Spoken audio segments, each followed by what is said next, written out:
Welcome to Two Hypnotherapists Talking with me, Denise Billen-Mejia, in Delaware, USA. And me, Martin Furber, in Preston, UK. This weekly podcast is for anyone and everyone who'd like to know more about the fascinating subject of hypnosis and the benefits it offers. I'm a clinical hypnotherapist and psychotherapist. I'm a retired medical doctor turned consulting hypnotist. We are Two Hypnotherapists Talking. So let's get on with the episode. Hi, and welcome to Two Hypnotherapists Talking. This week, Denise and I have a very special guest from Essex, and that is Nova Lewis. Hello. Welcome. It's been a while. It certainly has. Hello to both of you. It's lovely to see you both. Hi, it's great to have you on here. I know we haven't spoken before, have we? So I shall let you and Denise chat away for a little bit, and then I'll interrupt at a suitable moment. Well, Nova and I met when Sheila first ran Connections. And so we've known each other a couple of years now, which is great. And I've loved to hear about her journey to moving your practice. Originally, you were a therapist or counselor? What was your original qualification? No. So originally I done a year in counselling. So I didn't qualify or anything like that, and fell pregnant with my first son. And Oops. but really felt at that time that the counselling route wasn't for me. I couldn't get the feel of me being more of a listener than actually doing stuff. I wanted to do something, shall we say. And then from there, going through my own journey of depression and anxiety and OCD and post-traumatic stress disorder back in 2011, that all started. I went through my own journey of different therapies to try and sort out my own mind, and eventually stumbled across a hypnotherapist. Nothing else had worked for me, so I went to see her, and finally something started to work. And it seems by the time that I finished working with her, she was asking my advice, and I kind of sat there and thought, am I missing the trick? Am I missing something? So I ended up asking her, how do you become a hypnotherapist? She told me. I finished my therapy with her, registered myself onto the next course, and that was it. That's how Which training course did you take? So I done the psychotherapy and hypnotherapy course with the Essex Institute. Okay. Yeah. Okay. Yes, and that was the start of my journey. No, but do you find this lived experience you've had is useful, in attracting clients and letting people know that you've been there, sort of thing, and you can help them? It certainly does help. I think for me, there's nothing more beneficial when somebody comes in, or I'm speaking to somebody on the phone, and they say that they're going through something or they've been through something, and I can actually relate to it because I've either been through similar or I've been through the same. And I am very open with my clients, and I will say, I've been through that and I know what that feels like. And I think it kind of puts the client's mind at ease, because they think, I'm not alone with this. Somebody actually does understand, and it's a therapist, and she understands me. She knows what I'm going through. So in that sense, I think it really does help. And for me, it's kind of helping others. It's what makes me tick. It makes me happy to see the finished product with my clients, knowing that I've helped them and that I've been through that journey and know what it's like. It's fantastic. There's no better feeling in the world for me, and I love it. I love what I do. Good. Absolutely. Yeah, I mean, empathy and rapport is everything, isn't it, in therapy? I mean, without a good rapport, there is no therapeutic relationship. But as you say, being able to share your journey and let them see you've come out of the other side, and that you have, you know, the know-how to help them make the same thing. I always think it's great. It's the same with me with weight loss clients. You know, I was 21 stone. And no, you've done fantastic. Thank you. And I managed to keep it off. That's the thing. That's the all important thing, is actually keeping it off and having a new relationship with food and a new lifestyle. So once clients know, when they've seen the before photographs and they realize I've been there, that helps, obviously. What about you, Denise? Because you're a medical doctor background. I'm going to ban you from saying that.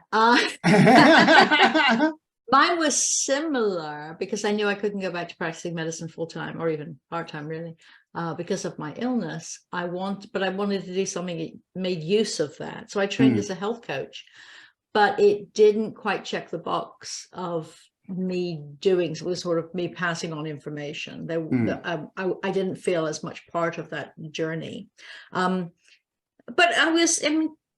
people were successful with it, and it was nice to talk to people, and you know, but I decided that I would add hypnosis. I fell into hypnosis. I found an introductory course that was free, a 1-month course that just a little bit about the history and a couple of inductions, and you know, a taster course for the main event. And I think by the second class, I was completely hooked. That's what I want to be doing. And I was so furious that I didn't learn it when I was a doctor. I should have. I should have been introduced to this before. That's the main reason I do this. But we don't have huge amounts of time, so let's not reminisce too much about our own journeys. Nova suggested a very good topic for us to talk about, and that is the cost of living crisis, both sides of the Atlantic, although the crisis calmed down a little bit because of things they put in place that at least are helping for now. But I know that for Nova in particular, the housing crisis, which is still raging here, rent has gone through the roof. There are no houses to buy, even if you could afford. The mortgage rates have gone up astronomically. I mean, they're not as bad as they were when I first entered the housing market almost 40 years ago. Yeah, me but too. They're very close. They're only half a point off. But I think that talking about how that affects our clients would be really beneficial. And it's certainly interesting to us, maybe not to the viewers, but they can always watch the next episode if they don't want to talk about this. Well, yeah, I for my part, when it comes to sort of finances and self-care and what have you, if somebody's stressed, if somebody's totally freaked out because everything's going wrong money-wise, it's so difficult to take a step back and get back from the emotional mind into the intellectual one to try and reason things out. Because we all know with any financial situation, ultimately, we have to deal with it, whether that's by asking for help from citizens' advice, whether it's sitting down with the bank manager, whatever. We need to be able to take a step back and deal with things logically, but we can't do that when we're under too much stress. Right. Yeah. And of course, the stresses are different for different people. I worry about some things, but I have my retirement funds I can yank on if I need to. But for some people, it's, am I going to feed the children today? Yeah. I mean, there's a really big issues. Here, if you lose your job, you lose your health insurance. That at least isn't happening in the UK, but you've got raging inflation right now. I gather that we've been a little sidetracked by our midterm elections here, so I haven't been following Prime Minister's question time as I usually do. But I'm assuming it's pretty much the same. And now we're going into the season that traditionally people overspend anyway, even if they're reasonably safe, they can run themselves into trouble. So how would you approach somebody who came to you that was feeling overwhelmed because of that, Nova? Since you came up with the idea, I'll throw it back to you. I actually have clients that they can't afford the full price of therapy. They cannot.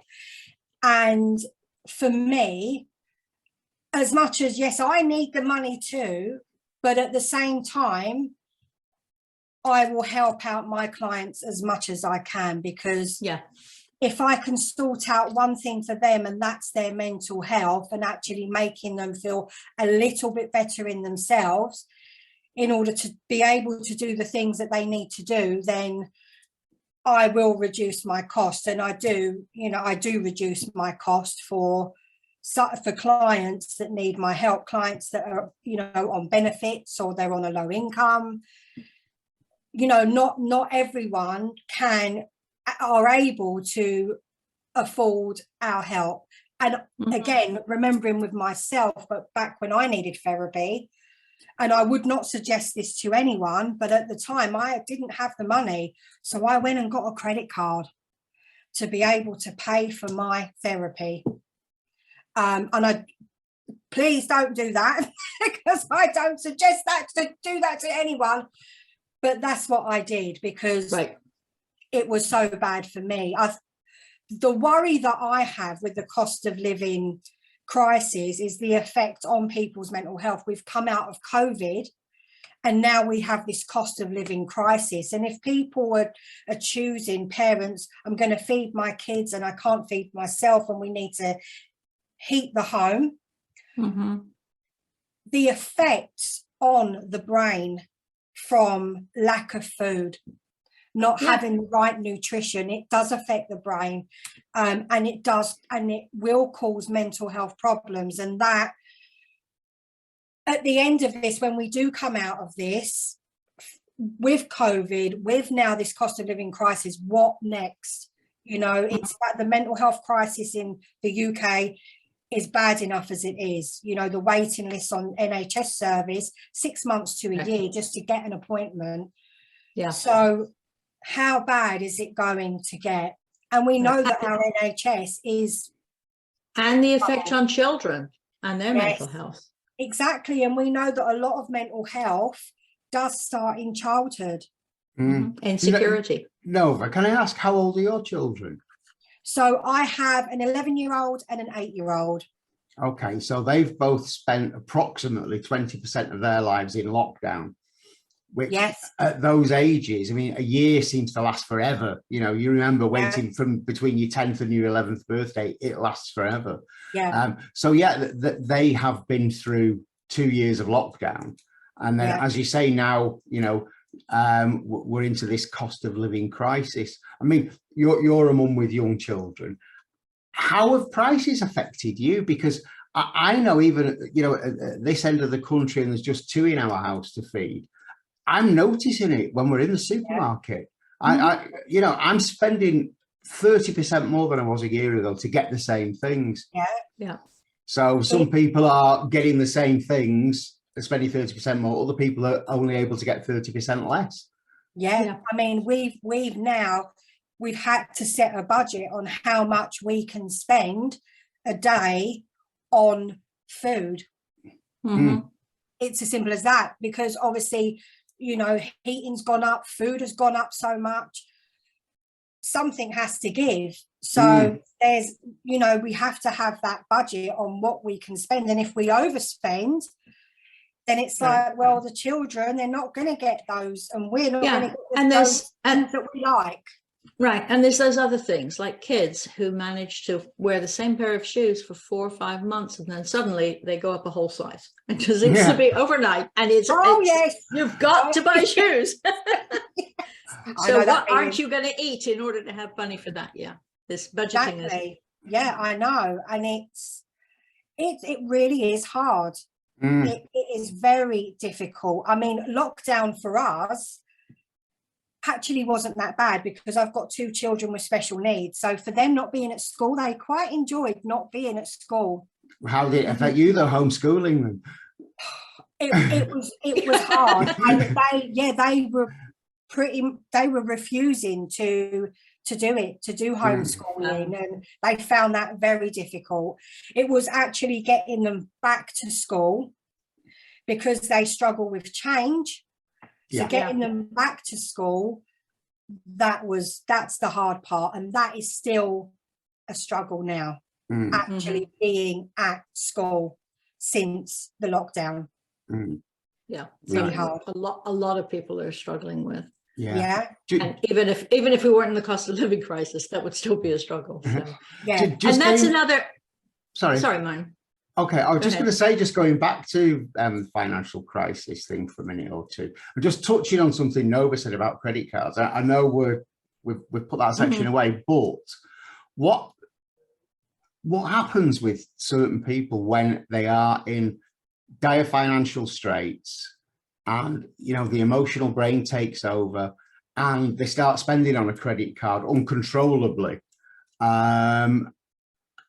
Logically, they know they shouldn't do that, but the emotional brain takes over. And it's the same thing with eating. Logically, you shouldn't consume more calories than you're going to burn off, but nevertheless, you'll still do it because, you're in your primitive brain. I think as part of this mental health crisis that we're having at the moment, that, we've yet to see the results of people starting to do desperate things like that because of the situation. It's the kind of thing people do when they are in dire straits. They'll just carry on regardless. Especially with major holidays coming up, when overspending happens even in the best of times. Unwise spending, the guilt of, I'll buy you 5 books, okay, but I'll buy you a bike and of this and of that and the other. And it's very difficult for people. Well, that's the marketeers again. They, talking of hypnosis, they know exactly how to get under people's skin and make you feel that your life is going to be so fabulous once you have this product. Didn't realize you needed yet. And it's your life will be perfect once you drink this drink or eat this food, and we'll all be sat around happy eating just like on the telecommercials. And that's how they get under the skin and create that, as we were talking about before, fear of missing out. And I think the other thing as well, big thing, is addiction. So people are seeing things, spend money on this, like gambling, or when you see it on an advert, you'll win X amount of money. People that are desperate, they're going to say, well, I'll just do a little bit, and I'll just try and win some money. That's something, Nova, you've hit on, because correct me if I'm wrong, Denise, I think it's still the case, isn't it? Online gambling's banned in the States. Yeah, but over here you don't have online casinos and things. We've got workarounds. It's not part of the culture I move in, but there's a lot of. It's a big thing over here, especially on a Friday and Saturday night about 10 o'clock, when they know people have come home from the pub, had a few drinks, and the resistance is low. All these gambling and online casino things come on television that are horrendous. When you think in this country, actual casinos, that your physical ones that you go into, are so strictly governed. There's no alcohol at the tables. You have to go to a separate bar area to drink alcohol. You can't tip the croupiers. It's really, really strictly controlled. And yet this online stuff is just a free-for-all. That talk about consumer addictions, that is terrible, absolutely terrible. And when people are desperate and they need money, it's so easy. It's so easy to do. It's so easy to access, and then it just draws you in, and that's it. Right. But let's pivot slightly. How would you address a client who came to you who can't afford your services properly, but recognizes they're in free fall and they need help? What kinds of things would you offer them? Firstly, a reduction in price that's affordable to them, that is affordable. Once we've established that, then, I do a number of different therapies. So I'm kind of, in a way, I suppose, I feel blessed in the different things that I've learned that I can teach to my clients. So I can use hypnotherapy to help them with their gambling addiction. I can use brain working recursive therapy, or BWRT for short. That's another one that I like to use with addiction. Psychotherapy, a combination of therapies basically to stop. I think a big part of gambling is lots of OCD behaviours with gambling, that the compulsion to want to do it, but then there's a reason behind it, why they're doing it. So I look at the reason first, you know, why are you doing this? What is the situation? And then start working on that.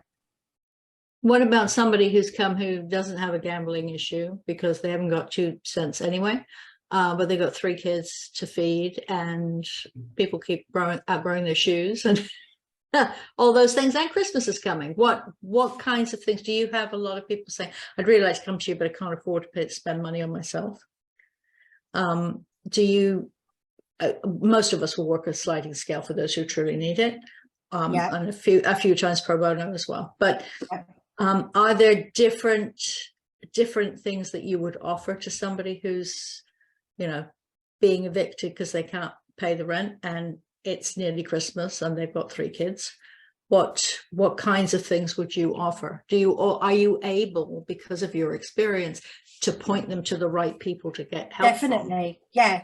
Yeah. And that is it. It's my experience, the things that I know, and helping them to look into stuff as well. You know, maybe they don't know what exactly they need to do. So I would definitely help them with that. Yeah. Right. Yeah. It's the overwhelm. I think that's where we can really help. It's like, slow it down a little bit and look at each piece of the puzzle, the problem. Yeah. And deal with it bit by bit, as you said, the pieces of the puzzle. And it's so true. You know, someone that's going through a crisis, it just seems like so much all at once, and it's all on top of them. But just by breaking it down into sections, which is what I like to do, and then just start dealing with that bit by bit, and then you're taking that burden away from the client, from the person, and helping them in any way that you can.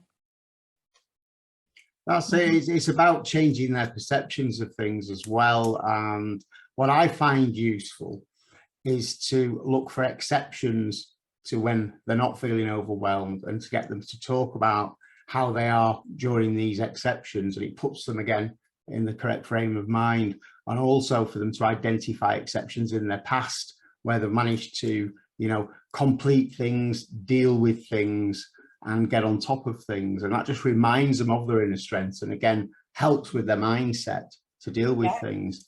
Because you know, again, as we've said, ultimately with all these things, people need to address them for themselves, whether that's seeking help through the correct agencies.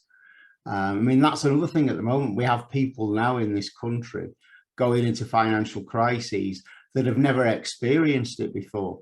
I mean, I'm 58. I can remember interest rates being something like 15% in the 80s, and the value of my house halving over 12 months. You know, that's how it was, and being trapped in negative equity.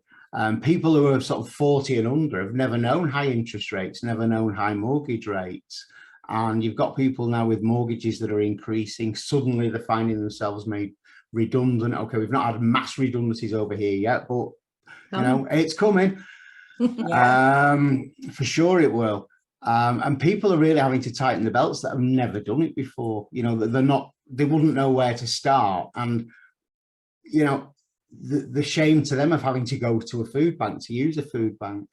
People in what you would regard as relatively good jobs, and yes, they've managed fine up until say 6 months ago, suddenly realizing that shopping bag full of groceries is really helpful to them and makes a big difference. And it means, for example, they can spend that £30 on a pair of shoes for the child that's just outgrown some, rather than on shopping. And I think that will affect those people's mental health and well-being, to suddenly feel, you know, like, you know, you've got a couple there, a man and a woman, they're both working full time. Like, you know, why do I need to go to a food bank? And the shame they may feel with that, which they shouldn't feel, but unfortunately they do. You know, I think a lot of people are going to be suffering with the mental health for this. I think that's a nice spot to say that, you know, for anybody who's watching this, that maybe, you know, on the uppers, there is help out there. There are a lot of nice people out there. Sometimes it's difficult to acknowledge that when we look out the window and we see a miserable world, or we see bad news on the television. There is help out there. Never despair that much. You know, and there are agencies out there that can help. I'm not saying it's easy. I certainly haven't been in that kind of situation before. Yeah. But you know, there is a lot of good in the world. There are a lot of nice people. Yeah. And it's the same with us. You know, okay, we're all private therapists. We work outside of the health service. We charge privately, but you know, we do our best providing these videos that hopefully may help some people and make them feel better, give them a bit of hope. Yeah, and that's it. It is having that hope and realizing that you're not on your own. You're not on your own through whatever you're going through. That there are. There's people that care. As therapists, we care. And when an individual's going through that, they can always resolve to accept the help and pay it forward. When they're no longer in that situation, they can help the next person. Yeah, absolutely. Yeah. I think you've hit the nail there, Denise, because obviously if somebody's reluctant to accept help because they've never been in that position, if they get in that mindset as well, in the future, I will pass this forward. I think that's a lovely way to look at something. Do you have anything you would advise if you were seeing a client who's worried about this now, but as we're moving into this relatively, it's not uncommon for people who've got reasonable incomes and security to run up major debt, and because it's not, plastic isn't real, and in January and February suddenly they have to tighten the belt a little bit, or they're going to carry on and be paying ridiculous interest because the interest rates have risen.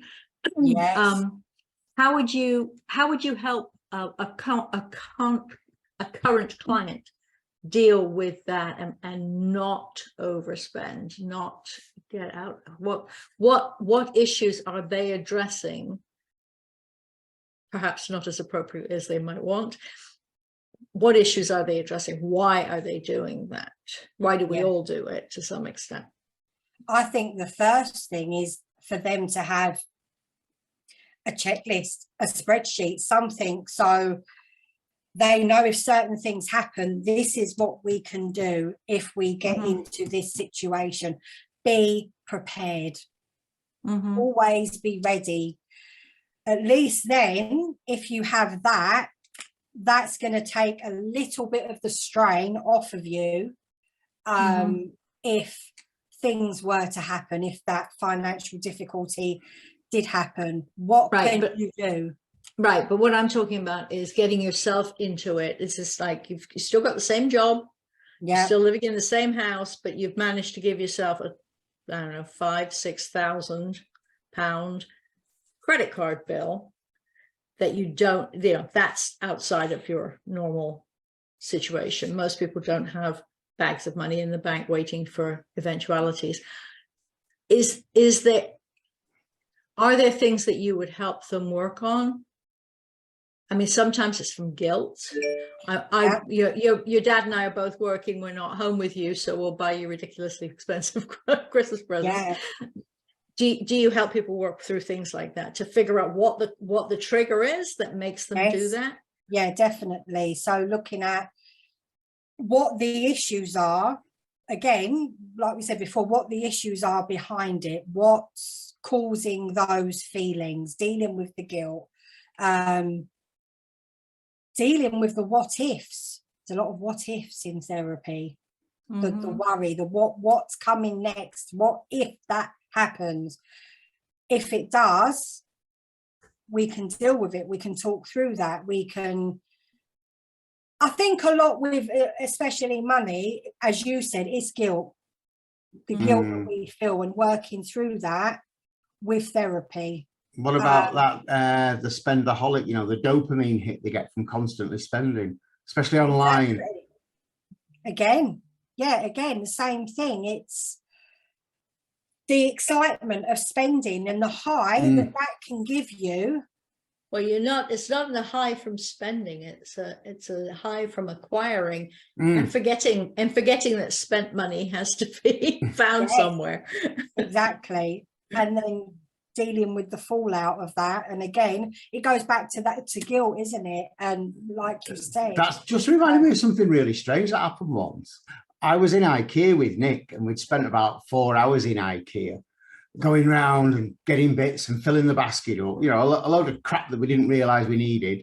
Got to the checkout, and there was something like a 1 hour wait rather. And Nick said, oh, sod that, and just left the trolley there, and we left the store. And then when we got outside, he said, that was really good. He said, I felt like I've been shopping, but it didn't cost me anything. Yeah. So maybe we should try walking our clients in trance through IKEA. Through a shopping somewhere. thing, yeah. Yeah. Yeah, they can feel like that they are shopping, but yeah, could be an idea to do. Be a bit hard to deliver the imaginary gifts to your kids though at Christmas Day. Well, yeah, true. Yeah, very true. Yeah, I think there's always light at the end of the tunnel, just maybe a really, really long tunnel. And there are people who are available to help, including hypnotherapists. And if one guy says, no, I can't work with your budget, then there's somebody else in the phone book, undoubtedly. Having listened to the bit on qualifications, who makes a good hypnotherapist. But I think that a lot of what we're dealing with, it's been an escalation of everybody is equal. This is absolutely true. We are all equal, but a lot of people's pocketbooks are different size, and we've gotten used to spending more than we used to. When I grew up, my grandmother lived in a 2 up, 2 down. She had 8 kids. Not at the time when I was around, but I mean, she had all the kids, but they were grown. But now we expect to have larger homes. We expect our kids to be able to get whatever the latest thing is. I was watching something on TV here recently. It was talking about the crazy sale before Christmas. It starts around Friday sale. The Black Friday stuff, which is coming up here because it's Thanksgiving, it's Thursday when we're taping this. It won't go out quite. It'll go out afterwards, but and they were talking about the Cabbage Patch doll craze. I don't know if you two remember that. Yeah, I remember that. I had Cabbage Patch dolls. I remember going to a fair Schwartz, which is a very big toy shop. Shop in New York, because I was living there then, and looking for a niece for a Cabbage Patch doll for a 4-year-old. And I mean, I moved out of New York ages ago, and it was like crowded even for New York. It was, elbow to elbow, and often elbow in parts of your anatomy it shouldn't be. It was really difficult, and I was determined to get one because this 4-year-old wanted one, but she didn't need one. No, nobody needs those things, but the kids feel like they do, and some of that is on the when I was growing up, television wasn't all that. I remember when we got our first TV set, you didn't see that kind of advertising. For start, was the BBC, so you didn't see ads anyway. But it's so in your face all the time now that people honestly do believe they need these things. And that's it. The marketeers create a need or the illusion of need. Right, but they don't do it all by themselves. It's because we participate. You can't be hypnotized unless you're willing, remember? So I think there's some of it's personal responsibility, which sounds very judgmental, but it is also just taking a really hard, cold look at what do you need. If this thing is absolutely important to you, fine, but you don't get the other 17 things that's on that really, really important list. You choose, you make sensible decisions, as you do in everything in life. And that's where going through some of this difficulty can be helpful to kids, that they can learn from parents being able to make sensible decisions in the face of difficulties. And then perhaps in a few generations, we'll get rid of some of this craziness and go back. But not to the point where people are ironing the wrapping paper as they did post-depression, grandparents, would everything got saved. I can remember my mother doing that in the 70s. Yeah. But it was probably because of her parents' experience through depression. Yeah. Well, my mother was born during just before the Second World War, 2 years before it. So she, they were brought up in real poverty. Yes, Nova.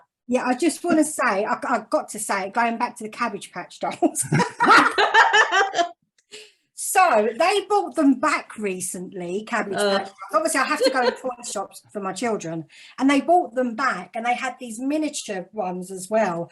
And I picked one up, And, you know, I smelt it, and the smell of the Cabbage Patch doll, there's a smell to it. Hypnotherapy. Right back. Straight back. I went straight back to being that child again. Yeah. That smell, and it brought a tear to my eye. So all I can say is this: if I got a Cabbage Patch doll for Christmas, I would be very happy because I would just smell it. It's true though that smells can instantly evoke memories. Yeah. So every time I go in the toy shop now and I see them, Go sniff it. it can very strange, but I do. It takes me straight back. Still got that same smell. Oh, yeah. Dear. Well, on that lovely happy thought, it's time to wrap up another episode of Two Hypnotherapists Talking. So thanks for coming on, Nova. It's been lovely chatting with you. I'll let Denise say the final goodbyes. Yes, and thank you, everybody. And please write to either of us, and in the show notes, there'll be contact information for Nova too. If you are in dire straits yourself, please contact us. We would be honored to help you figure it out. Not fix the problem, but help you figure it out. Thank you, everybody. See you next week. Okay, bye.